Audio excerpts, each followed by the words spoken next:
Hey guys, it's C&CConstrictors again, and we're here with our weekly Sunday video.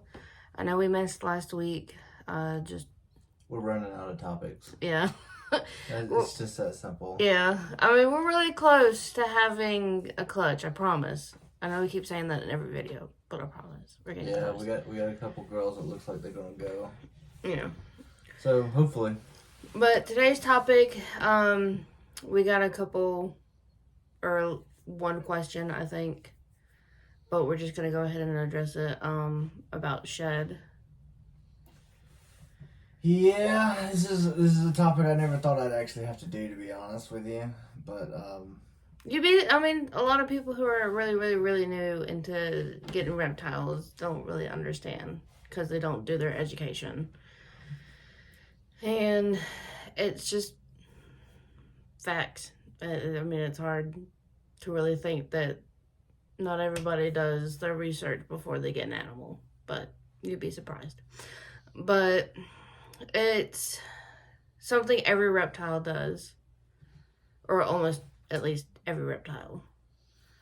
And if your animal is not shedding, it's not growing. No, which is bad. It's as simple as that. Yeah, which by then, I mean, I would take it to a vet to see what's wrong, because shed's good. You always want a good, clean shed. You just want it to go good. Because they grow, that means they're healthy, that means they're digesting everything right.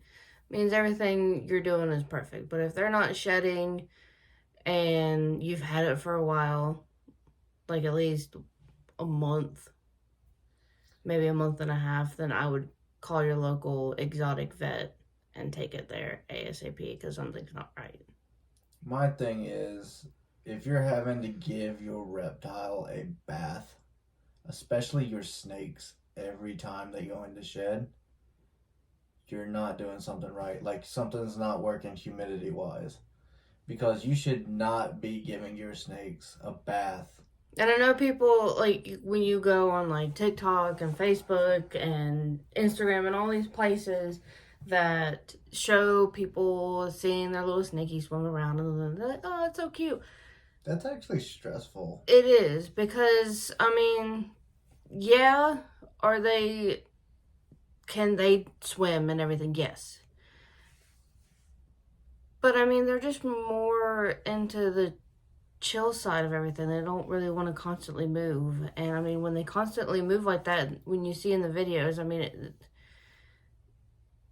you could see it's stressed. I'll be honest with you. I've given my snakes like a little bath if they've had a bad shed, but mainly it's really simple, just to keep their humidity up. I don't even worry about humidity until it's time for them to shed. Then they need that to kind of lift that skin off, so they can just move out of it. Mostly when most reptiles show, because sometimes you don't notice it until you start seeing kind of like a gray over or blue over their eyes, which is what a lot of people call deep blue. Opaque. Yes. That as well. And that's when we start spraying down heavily every day, because you don't know when it's going to be. You're not going to always catch it like that. Actually, that's basically the middle of shed. But still, just to go ahead and you don't know how fast they're going to go from that point on. Here's the signs that your animal is about to go in shed, especially if you have a snake. I don't know about all reptiles, but especially if you own a snake. It starts with pink belly. You want to look for pink belly. That's the sign that they're about to go into shed. Okay? Now, for some morphs, it might be easier, especially if you got like a white snake. The whole body will change. But you're looking for dull color when you look on any snake. You're looking for a darker color than it usually is. So if you have something that's bright, like really bright, like a pastel or banana, or like that has bright yellow in it, it's gonna be a darker color. It's gonna look, and I think you've seen in some of our videos of some of our babies Yeah. or are adults, and you could just see the dullness in them, and that's another sign. And then after that comes the opaque eyes blue. That's basically the middle of it. And it's about a 10 to 12 day cycle. If they spray good and everything is going good, then it should be about a 10 to 12 day cycle for a shed. Yeah, and they usually Again- also don't eat during that time either. Again, everything I'm saying is based on snakes. I'm not going to guarantee it's that way for every lizard. Every iguana, Yeah. so on and so forth. It's probably different, but we're snake experts. So this is just for snakes. I mean, I would probably go for somebody who's into lizards. I wouldn't say we're experts, but we definitely have gained a lot of knowledge in this hobby. Yes. But still, I mean, we've had a couple questions about a lot of things, and we just want to address one of the things that we recently got asked with, which is what shed is. And it's in every snake book. You can go to your local bookstore, whether it's the Barnes and Nobles, your library, wherever it is, and any snake book has what shed is. Don't fear the power of Google. That as well. I know everyone's iffy about Google. I mean, don't trust everything, I guess. Yeah. But you can trust something. I mean, videos are going to come up. I mean, there's a lot out there. And we also don't mind answering the questions. We're not calling you stupid. We're not shaming you for asking. Because, I mean, that's what people in this community is for. Is to ask questions. If anything, we're grateful for this because we did not have anything lined up. We got nothing. No. I mean, I think we might have to go back in some videos and see what I have said that we could do a video about and go from there. But for right now, we're still waiting on a lot of things to happen.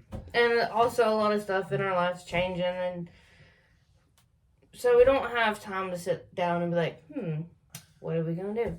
But it's just our Facebook kind of, I don't want to say blew up, but it got a few followers, a few questions, a little bit of this, a little bit of that. Yeah, and so we just wanted to come on here and just do a short video. It's probably going to be about 10-minute video of...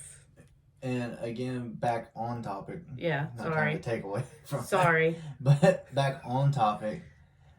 You don't want to handle your snakes ideally during shed. It's not impossible. Especially if you've worked with these animals since they were like straight out of the egg. But it takes time for the animal to get used to you, to realize your scent, basically. Because I think every animal can recognize that, at least. Yes. It may not feel compassion or love for you, but it can at least recognize your scent, like who's taking care of it and stuff like that. Yeah, which, I mean... When we go in there and open up, some of them pop out and directly come to one of us. Like, oh, hi, Mommy, hi, Daddy, kind of thing. I mean, we literally call each other Mommy and Daddy to all of our animals just because we love them so much. But anyway, but also they get very hostile because they can't see during shed. We were trying to ultrasound one of our girls and she was in shed and she was not happy with me and I got bit for the first time. I thought that was funny. It was a surprise. And any new person who is in this, you're probably going to get bit. I was on a 3-year of not being bit, and then it finally happened. And it's like I always say, it's not how, it's when. Yeah. I mean, what got me the most was how fast she did it. I think that's what freaks most people out is getting bit, but it happens so fast you don't even... No, it honestly feels like a little, like, for me, because, I have diabetes, but my little needle that goes into me when I prick my finger, I mean... To me, it felt like falling in a thorn bush. Well, I mean, that too. Yeah, like but for me, it just felt like a little... Yeah. And it's usually when they strike at you, it's usually defensive. Usually they don't try and bite, but sometimes they do. But they're a lot more stressed out. They're a lot more worried of their surroundings because they can't see. I mean, they can't see to begin with, but they really can't see during shed. And they're uncomfortable. They're in like tight skin. Yeah. It's like when you're in like a rubber suit. It's like when you're in an elevator and you have like a full elevator and you just get that claustrophobic. I mean, it's just a lot going on for them. So just don't pick them up. And here's another thing. I said this in another video. If you just got your snake, at least give it a week. Don't touch them. Don't bother them. Let them have that good week to get used to their surroundings. Because usually when I get a snake shipped to me, they are hostile. They are like intense, you know? especially, I mean, they're coming from, mostly what we've gotten them from is Florida. So, I mean, that's a long, I don't know, I've never flown there. I've only driven there. But, I mean, it's pretty rough, especially if they're just driving. Yeah, you got an overnight thing. Foxes bouncing all over. You're like the snakes bouncing around. Yeah. I mean, you're not happy. I wouldn't be happy either. Nah. But I guess that's gonna be it for this video. Like I said, it wasn't gonna be a big. It was just a topic that I thought would be good to discuss long term. You know, for newer keepers. And we are an educational channel, so. As much as we can be. Yeah. We're a little goofy sometimes. And I think this video, we say it a lot since we got off on topic a couple times, and we still are. But anyway, y'all have a good rest of your upcoming week. Like, share, subscribe. Go look at our other platforms. If you have any more questions, message us. Yeah, bring them on. Message, comment, email, text. I mean, anything you can think of that you want to see that we haven't talked about yet. Smoke signals. I don't know. But y'all have a good week. Easter Sunday. We probably won't have a video next week. Take the Easter Sunday off. Yeah. But we'll be back probably the day after, so just start off the week with a video. Yeah. But see you guys in the next one.